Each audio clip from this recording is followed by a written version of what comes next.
Okay, we're back with another lesson here. This time we're going to look at some high-key lighting. I've built a set here that is kind of a little unconventional in that I'm actually using the light itself as the background.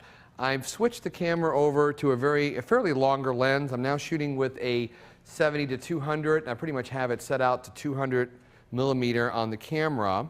I've got now, you notice that I have the lens braced to the tripod rather than the camera. Whenever I use longer lenses, I attach the tripod mount to the lens because the lens is literally heavier than the camera. It's less pressure on the camera itself. So we're actually based it there. And luckily, because we are shooting tethered and we do have the live video, I can flip that screen around and actually work with the composition a little bit. So I'm going to switch the camera now into live video mode by going into the camera software and switching to Tools, Remote Live Shooting. And we'll rotate the image for us here. And we'll switch the color balance to the tungsten so it looks good for us here. So I've just been playing around a little bit, but I need to work with the composition. I kind of just got it roughed in. So what I'm going to do is, because of the setup here, and if I had an assistant, I would tell them to go over there, but a lot of times you're working by yourself. You know, you're thinking of these shots late at night, or you're not being able to work with an assistant. You want to be able to work. So this is my eyes. I can turn the camera around, the computer around, so I can see what I'm doing. I've got this set made so that I have fairly low power. I've got about 100 watts, I think 100 watt second or 60 watt seconds of the 300. That's all I'm needing. Even at f22, I'm only using 10 or 15% of the light's power.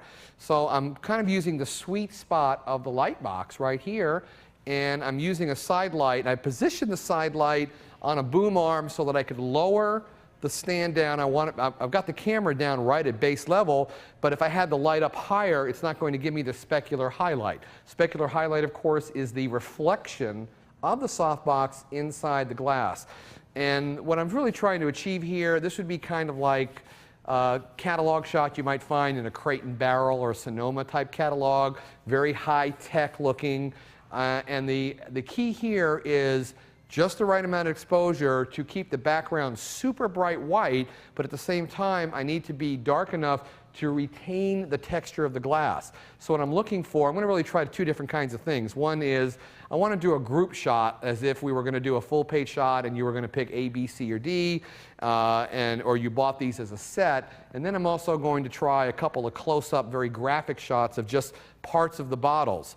And by doing that, I can later go back into Photoshop on the second part of this and use some blend modes to actually superimpose one piece over another, and there might be some very cool effects we might be able to get. Sort of kind of a deconstruction. I sort of cut the picture apart and reassemble it with blend modes to make sort of an artsy type of an effect. So to start with, I have it on live view so I can see what I have, and I just wanted to make sure I'm kind of looking for, as I move things around a little bit, I'm looking to make sure that I had no like bad tangents where things move together. I like the way that this curve cuts through this bottle right in here, and I like the fact that this lid sort of goes halfway through that bottle, and I'm going to stagger that one just a little bit. And because I'm looking through here, I'm pulling it back, and I like the feel of that a lot. So once I have that looking, I don't want to have the three taller bottles evenly spaced. I like the fact that one is a little farther out. I may move this one in just a little bit.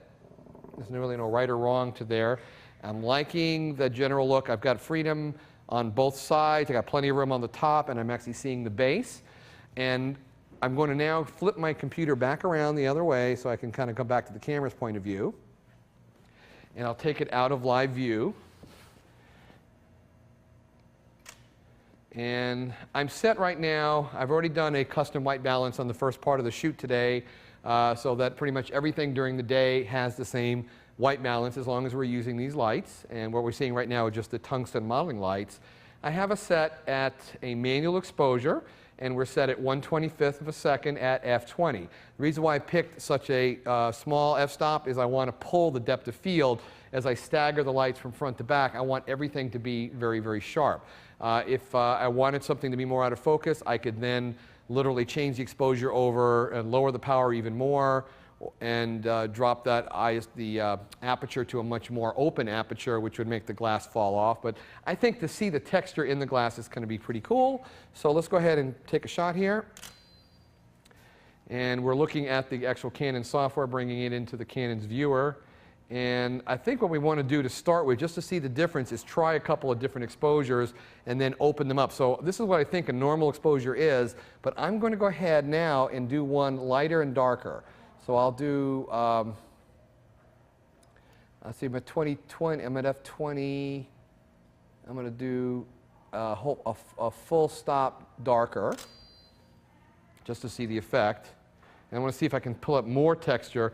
Now I pulled up a lot more texture, but I'm starting to gray up the white a little bit. It's not pure white. Now of course I could adjust that in Photoshop, but again, I want to get it as close as I can in the initial capture. So that might be a little too dark. I'm going to go the other way.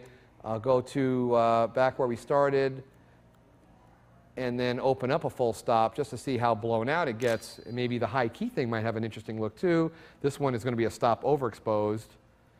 And it doesn't do anything for me. The glass loses its texture. There might be some close-up things that we do that might be interesting that we can do after the fact. But for right now, I think I'm going back to the initial first exposure. We'll do, which was 20. And then I'm going to go 1/3 down from there, which is, now it's actually 22. Going really from 16 2/3 to a full f22. Let me take a shot. And I believe this is going to be our winner here. And looking at that, I'm going to go ahead and go to the bridge where these images have been coming in here. We can see all the different images lined up as we worked. A blank one here. And we'll start with the, we can see the three of them here, the light, dark, and middle, but I'm going to go the last one, just open that last one up, Command R, Control R on the PC, and now we'll bring that up right in the Bridges Adobe Camera Raw dialog box. And looking at the numbers, I'm not a pure white, which is probably okay because I can always push that up a little bit, but I'm thinking I can see into the glass very well. I can see some really nice textures going on here, and actually there's some pretty interesting things going on here shape-wise. So I like what's going on here. I think what I'll do from here is just try a couple of variations. I'm going to mix and match the glasses and maybe try some even a little closer up just to give myself a little more working, a few more images to work with. I'm not quite sure what I want until I actually see it, but I like this first initial image here, and I really like the fact that I'm getting good texture. I can see all the lines. The background is pretty white. If I need it to go a little brighter, I can always push it up just a little bit on my exposure here and then bring back a little bit of recovery. Probably will bring back just a little bit just to bring back some of that texture if we need that. But we'll cancel that for right now. Let's go ahead and try just a couple of more variations of this. And then in the next part, we'll go into Photoshop and we will actually do a few some things where we actually merge a few images together. So I'm going to switch the machine back around just for a second to kind of get a little feel for what I can see from the set's point of view. I'll go back into the live video view called Remote Live Shooting. So with that, I'm going to actually, I want to do some close-up ones. So I'm actually going to bring the whole set closer in to start with. I do have a longer lens, but I want to get really, really close on this. So as I can see right in here, I can actually come to the set, focus a little better for me here. I'm going to zoom in all the way and focus just a little bit for me here, right, so I can see better there. And now, as I stand over here at the set, being very careful not to knock it over, I can look here and say, what kind of interesting close-up elements can I actually do here? Just kind of mix and match this a little differently.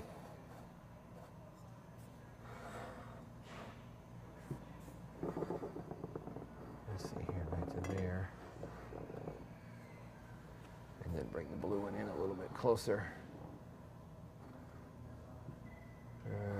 Go blue. Let me bring this one around this side a little bit. So I just really, there's no what I call right or wrong way. I'm just looking at the screen and making some decisions based on what I see right here, and I like that. That's getting there. It's kind of a good graphic shape here. Yeah, I'm kind of liking that. I like the fact that the top of the one bottle's cut off a little bit. It's very interesting. Make sure to step out carefully, not to knock my set over, and I'll swing back. And we can see that we have a pretty cool, little different arrangement, being much closer. Now they see that I'm going to bring this one bottle in just a little bit more. Just to get a little more overlap there. There we go. I like that. Okay, here we go. We get out of the live focus, close, and we'll get the little cable release to be safe here, and